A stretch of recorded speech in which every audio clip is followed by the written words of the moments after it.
Ô Vlad, vamos aproveitar que a gente já está aqui na ponta da linha com a doutora Renata Mangueira de Souza, ela que é advogada, especialista em direito da família. Doutora Renata, mais uma vez, muito obrigada por falar com a gente e ajudar a entender essa questão toda. Bom dia. Bom dia, Mariana. Bom dia, Celso, Vladimir e a todos os telespectadores. Bom dia, doutora. Bom dia, doutora. Então, doutora, depois dessa decisão judicial, vem a pergunta agora. Bom, então Antônia Fontinelli está feliz, está comemorando? Ainda não. É a informação que o Vladimir trouxe para a gente. Por que não? Já que é uma decisão judicial, o que está faltando nesse caso? Bom, a gente precisa alguns esclarecimentos, né? O Código Civil, ele rege o capítulo da família e ele divide esse capítulo nas relações de casamento ou união estável, que hoje estão equiparadas, né, para fins sucessórios. Que era o caso deles, diga-se de passagem, a união estável. Não o casamento, eles tinham feito união estável, né? Um acordo em cartório. E nesse acordo, só para a gente esclarecer, Vladimir, você me diga se eu estiver enganada, ela abre mão dos direitos neste documento. É isso que o inventariante alega. Então, esse é o ponto. Quando a gente casa, a gente tem o direito de escolher o regime que vai ser adotado nessa união. Que é comunhão parcial de bens, comunhão total de bens, aquelas coisas, né? Exatamente. Só que essa opção nossa, ela perdura enquanto a gente for vivo. Para fins sucessórios, o Superior Tribunal de Justiça entendeu que não. Para fins sucessórios, fica prevalente a questão, prevalece o regime de sucessão. Então, aquele regime de bens que a gente escolheu para o nosso casamento ou para a nossa união estável, ele vai vigorar enquanto forem vivos ou em caso de separação. Doutora, a senhora está trazendo uma informação que eu não tinha, que é importantíssima, porque eu imaginava que é o seguinte: a partir do momento que você tomou uma decisão, por exemplo, um casal se casa com separação total de bens, para sempre esses bens estarão separados. O que foi comprado antes do casamento por cada um é dele e pronto. Isso funciona, então, durante o casamento ou no caso de um divórcio, no caso de uma separação. No caso da morte de um dos dois, não. A divisão é feita seguindo o que diz a lei de sucessão, a lei de herança mesmo, é isso? Exato. Esse capítulo do Código Civil do Direito de Família, de sucessões, ele faz uma distinção entre aqueles herdeiros legais e os herdeiros testamentários. Então, o regime de bens, ele prevalece enquanto o casal for vivo, certo? E para fazer algumas distinções no regime sucessório. Mas uma vez morrendo um dos cônjuges, o que vai prevalecer é o capítulo das sucessões. Muito bem. E nesse caso deles, então, como é que fica essa divisão para a gente entender? Ela que, então, era considerada a esposa, ficou ao lado dele até a morte, e ele tinha 3 filhos. Como é que fica essa divisão? Então, entra um outro ingrediente bastante importante. As pessoas podem adquirir bens antes da união e depois da união. Então, tem que haver uma distinção naquilo que a gente chama de espólio, que é todo o acervo, todo aquele patrimônio que foi deixado, do que foi adquirido antes do casamento e depois do casamento. Isso é um ponto fundamental. Recentemente, o Superior Tribunal de Justiça em Brasília, ele deu essa interpretação que faz essa diferenciação do regime de bens na sucessão, e ele diz o seguinte... vocês, por favor, me corrijam aqui se vocês não entenderem, mas aqueles bens que foram adquiridos na constância da união, certo? Então, enquanto você estava casado com aquela pessoa, o cônjuge que sobreviver, seja companheiro ou casado, no regime da união parcial, da comunhão parcial de bens, o cônjuge vai ter direito a metade dos bens como menção pela divisão dele. Vamos lá, doutora, eu vou fazer uma pausa para a gente tentar deixar isso da forma mais clara possível aqui. Então vamos lá, vamos direto aqui. Nesse caso específico que a gente está falando aqui, então os bens que foram adquiridos depois que eles estavam juntos, porque eles não tiveram um casamento, mas tiveram uma união estável, então, que é a mesma coisa, como a senhora já explicou, a partir do momento que eles estão juntos, os bens que foram comprados no nome dele ou no nome dela, enfim, os bens que foram comprados depois deste período entram num regime de divisão. Esses bens serão divididos de uma maneira. O que foi comprado antes da união vai ser dividido de outra maneira? Exatamente. Por exemplo, no caso específico dela, tá? Ela só teria direito a uma fatia. Uma fatia dos bens dele, né? Só dos que foram adquiridos depois da união? Então, não. Se o regime de união estável dela for de separação total de bens... Que era, certo? Vamos só... Doutor, olha o que diz o inventariante. Nos termos da escritura de união estável assinado com seu companheiro falecido, Antônia Fontinelli abdicou de todo o patrimônio eventualmente existente. Espera um pouquinho, isso significa, traduzindo isso, significa então que era um regime de separação total de bens? É isso? Pelo que está dito aí, me parece que sim. Tudo bem, perfeito. Então vamos entender assim, vamos nos basear nas informações que a gente tem. Se era um regime de separação total de bens, o que acontece então? Ela vai ter direito aos bens adquiridos antes do casamento, dividido entre 4. 3 filhas, mais ela como mulher. Perfeito. Ela é herdeira dele dos bens que adquiriu antes. Antes, mesmo sendo separação total de bens. Sim. Antes. E depois, ela tem direito a qual fatia? Então, com separação total de bens, nada. Não, peraí, não entendi. Vamos lá, desculpa, doutora, só porque realmente, como o Vladimir e a Mari explicaram no começo, realmente é bastante confuso.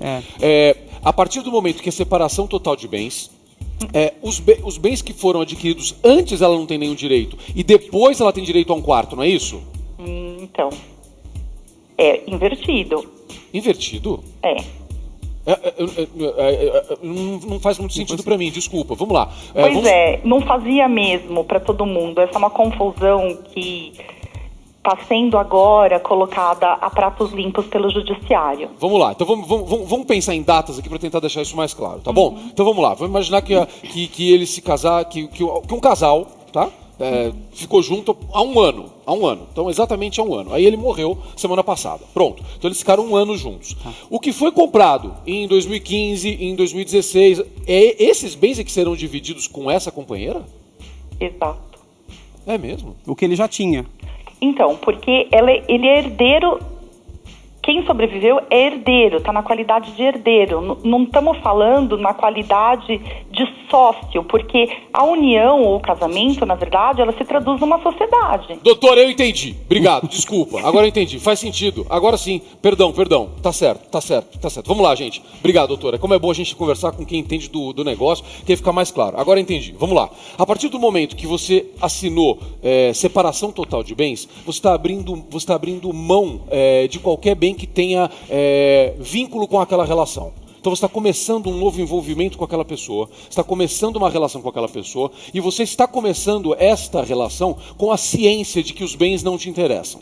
Pronto, perfeito, e está claríssimo isso. Por isso que o que vem a partir daí não entra nessa divisão. Mas o que veio antes, como a pessoa morreu, é herança. E aí não tem absolutamente nada a ver com essa nova fase em que você assinou um papel concordando que você não teria direito aos bens. É isso? Exatamente. Entendi.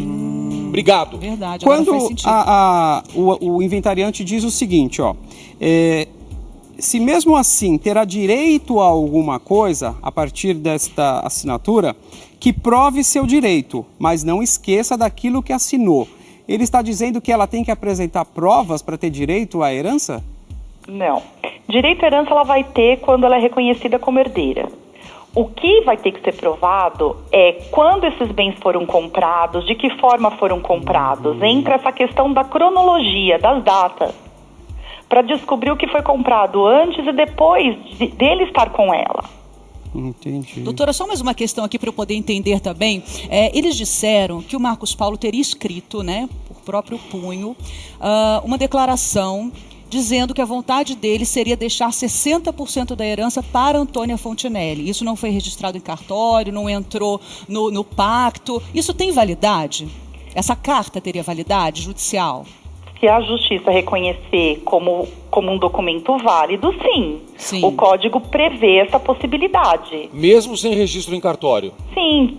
estando reconhecido que é de próprio punho, ou com firma reconhecida, enfim, existem várias formas. Vai passar pelo crivo do judiciário, analisar a autenticidade desse documento e se isso era realmente a vontade de quem faleceu. Mas isso supera isso tem mais poder do que o que diz a lei de divisão de bens da herança? Sim.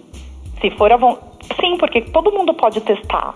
Eu posso deixar os meus bens de acordo com as regras do código para quem eu quiser. Para quem você quiser. Você não precisa seguir uma divisão do que diz a legislação. A legislação diz que eu posso dispor de metade do meu patrimônio. A outra metade, obrigatoriamente, fica para os meus herdeiros. Necessário. Entendi. Mas então nesse caso, 60% dos bens você não pode destinar a alguém se metade metade do que você tiver ficará para os herdeiros. Teoricamente não pode, 60%. Só o limite de 50%. Teria que ver, o ponto é exatamente saber 60% se é um número total do patrimônio, no que é antes e depois da união com ela. Perfeito. A gente vê que não é algo simples. Não é uma conta simples, é esse o ponto. Vou perguntar só uma questão, doutora. Estamos falando em 30 milhões de reais. É a herança deixada pelo Marcos Paulo. Eu quero saber, é possível que a Antônia receba 15 milhões e os outros 15 sejam divididos entre as 3 filhas? 15, 5, 5, 5 ou não? É difícil te responder isso, porque a conta não é simples assim. A gente precisa fazer essa divisão de quanto que foi adquirido antes e depois, ter uma análise efetiva do regime, então isso o juiz vai passar pelo crivo do juiz, né? E delimitado o regime, delimitado o que foi comprado antes e o que foi comprado depois, aí sim vai ser feita uma conta de proporção, vão ser apurados os quinhões, que é o que o inventariante comenta. Entendi. Entendeu? Porque é justamente que traz o inventariante. Isso, e aí antes de fazer essa divisão dos bens, tem que ser paga todas as dívidas. Ainda tem mais isso pela frente, porque enquanto tudo isso está acontecendo, fica tudo bloqueado, né, doutora? E tem despesa. Então, assim, primeiro vai se apurar tudo que ele tinha, o que foi comprado antes, o que foi comprado depois, paga todas as dívidas e depois o que sobrar vai ser dividido de acordo com os respectivos quinhões. Tá, perfeito. Doutora, agora tá ficando tudo muito claro. Ou seja, quando o Vlad explica pra gente que não tá tudo ainda resolvido, é porque há uma decisão da justiça e a decisão da justiça diz o seguinte, que ela é herdeira e ponto final. A decisão da justiça é isso, que ela é herdeira. Só que agora, de que maneira ela é herdeira e qual a fatia, isso ainda vai ser periciado, isso ainda vai ser determinado a partir de uma perícia de datas, de valores, de dívidas. É isso, é por isso que não tá tudo ainda claro. Não necessariamente uma perícia, né? Uma vez ela é incluída como herdeira e tendo a prova documental desses investimentos, desses imóveis, dos imóveis fica mais fácil, os investimentos via extratos bancários, o inventariante vai propor um plano de partilha. Os herdeiros, através dos seus advogados, vão se manifestar se concordam ou não. Normalmente no fórum existe um partidor, o partidor vai conferir essa conta, né? E o juiz homologa.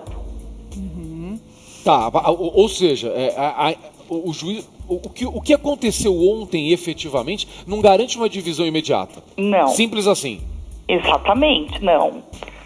Não tem uma divisão imediata porque o espólio é um todo. Eu não tenho como separar as coisas, até porque, pelo que eu entendo, existem dívidas. Olha, é uma questão tão complicada, porque a gente fica imaginando isso tudo na prática, né? O Vladimir trouxe a informação pra gente de que ele teria um apartamento, por exemplo, em Nova York. Como é que fica esse apartamento, né? Você pagar os impostos, pagar as despesas e tudo, ninguém pode usar esse apartamento. Parece que a Antônia até tentou. E a Justiça dos Estados Unidos não negou, permitiu, diz que ela não poderia tem direito, ter problemas com isso, inclusive, né, Vlad? Segundo o inventariante, a Antônia Fontinelli, a Justiça dos Estados Unidos entendeu que ela não tem direito a esse imóvel no exterior. Deixa eu aproveitar que vocês tocaram nesse assunto. Como é que fica numa situação como essa? A gente está falando de outra justiça, a Justiça dos Estados Unidos tem outra legislação lá, doutora. Como é que fica numa situação assim? Bens bloqueados, quem que paga a despesa? A justiça do país estrangeiro, ela é soberana. Então, uma pessoa que deixa bens em vários países, vão ser abertos vários inventários. Meu Nossa, Deus! então Ou o seja, negócio não se provavelmente tem arrasta, outro hein? inventário rolando nos Estados Unidos. é isso? Exatamente. Tem um inventário rolando nos Estados Unidos e mais, Vai. uma gravidade no caso,